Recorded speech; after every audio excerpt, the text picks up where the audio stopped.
Hi, I'm Evan O'Cally and I'm here on the incredible grounds of Ashford Castle. I'm just about to pop in and have a chat with the head chef of the lodge, Jonathan Keane, to find out what his take is on Irish cuisine.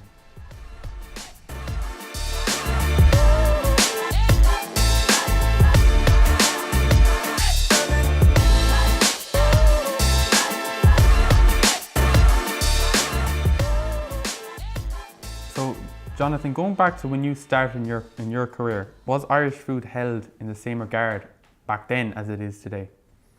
No way, definitely not. When I started chefing would have been the mid-90s really, and back in those days every menu would have been multinational, to put it kindly. They'd all have curry, they'd all have pizza, they'd all have pasta, they'd all have this, they'd all have that, whereas there wouldn't really be any focus on Irish food, as nobody really knew or what Irish food was. There was a confusion, I suppose, about it, and the closest thing to Irish food would be bacon and cabbage or Irish stew. And I mean, we're now in a completely different age. Like we're sit in a restaurant whose whole ethos and philosophy and its motto is contemporary Irish cuisine, and you're running the restaurant. So what was that develop? What was the change like for you? Like, was there a turning point in your head where you kind of said, you know what, Irish food is important, it needs to be celebrated and it needs to be put back on the menu as such? Yeah, well, in my own kind of personal journey cooking, it would kind of coincide with the recession. In the Celtic Tiger, we were all charging high prices, cooking lots of processed foods. The dish, the better the chef, was kind of signified by how high up on the plate you built the dish, and it was show basically. When the recession hit, people just didn't have the money, so they had to look at other ways. So again, they started growing vegetables. Like when I grew up, everybody had a vegetable patch in the garden. That kind of died, but now you see that making a resurgence, and it's really kind of key to it out of necessity more than out of anything else. We've started growing our own food again and stuff, and I think there was kind of, as a nation, we had a light bulb moment then, and it was like, oh, hang on a second, the quality of our ingredients are absolutely savage, like, and why have we not realised this before? So really, the ingredients have always been there, even in the bad times of Irish food. Yeah. It's just now there's a confidence, and I suppose a better understanding that we really do have the best ingredients, So it's just defining how do we make these Irish ingredients shine. Yeah. And how would you can you define Irish cuisine, or can you even break down Irish cuisine into its different components? Like, when you send out a plate, is there certain elements of that plate that you could say make it Irish? Well, yeah. Largely, when you ask me what Irish food it really is, it's about pride of place and product, and really it's about the ingredient. It's kind of as a barometer. Like if I walk into a Chinese restaurant, I know what I'm going to get. Why would I try and do that in an Irish restaurant like we used to? Just doesn't make sense. What we have is the best ingredients. So in my view, the best way to represent them is to cook them simply and keep them as true to their natural form as possible. Really let the ingredients sing, because I suppose it's like anything in life. When you have the very, very best of something, and I do believe that we have the best ingredients, why would you really go out of your way to try and change it? So the simpler the better. Like, for example, if I got a loin of Connemara lamb into the kitchen there, and I have peas growing in the polyton, it's very, very natural for me to cook that piece of lamb as perfectly as I can and season it as perfectly, serve it with a spoon of peas, and that to me is Irish food. It's simple, it's 100% about the ingredients, and I'm not trying to force a trend or force something on it. Like, I'm not trying to over elaborate by adding too many spices or anything like that.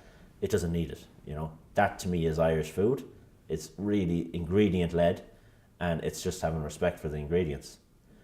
Is it fair to say that for it to be an Irish cuisine, or for that plate to be considered Irish cooking, that it has to be Irish ingredients? Like, can we use a mango or a banana or a peanut or chocolate and use that in the dish and still be considered an Irish dish? Well, yeah, there's factors like what recipe are you using, where does it come from, you know. I take the point that we don't have tropical vegetables here, but like if you really could say, like, I could make a dish with pomegranates, and yeah, I could go back and say there's a connection between Northern Africa and Ireland with the slave routes and stuff like that, you know. So, you know, there's also a thing we try to do here in the lodge is but use indigenous flavours. Like, okay, you can use coconut, but we can use gorse flowers for the same flavour practically, you know. Okay. I've got pineapple sage growing out there in the tunnel, lemon verbena. Like, they're 3 tropical flavours, but they're grown in Ireland, you know, so I don't have to import those things. So there is a line, you know, like there are some chefs in Ireland who won't import even a spice or anything, but they're really about the soil and they're really going into the concept of it. That's what their restaurants are representative of. Yeah.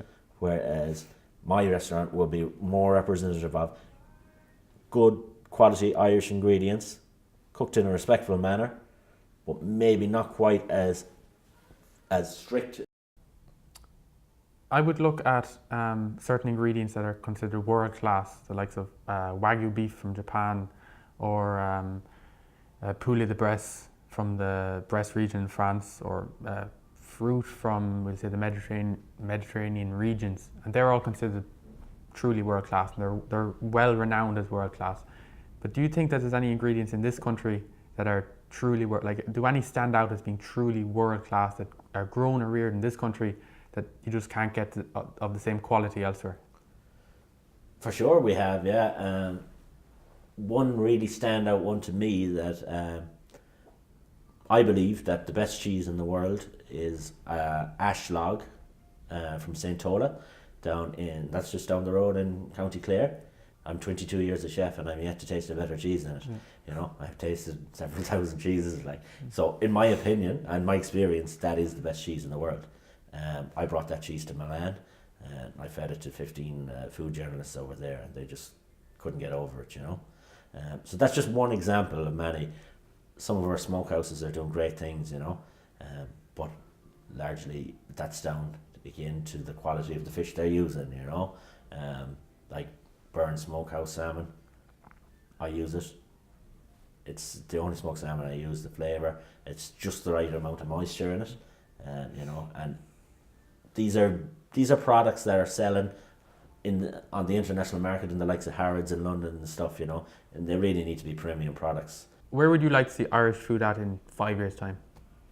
What happened in the Nordic food movement, which spread worldwide? What happened there? Why can we not have a Celtic food movement? Really what happened was they collaborated. So while everybody knows in Ireland that if you go into the Burren, it's the most amazing place and you get the best food, but why can they not join forces, and why can Cong Food Village not join forces with them, with the Boyne Valley? Because as we're such a small country, you can go from the head to the toe of this country in no time, you know.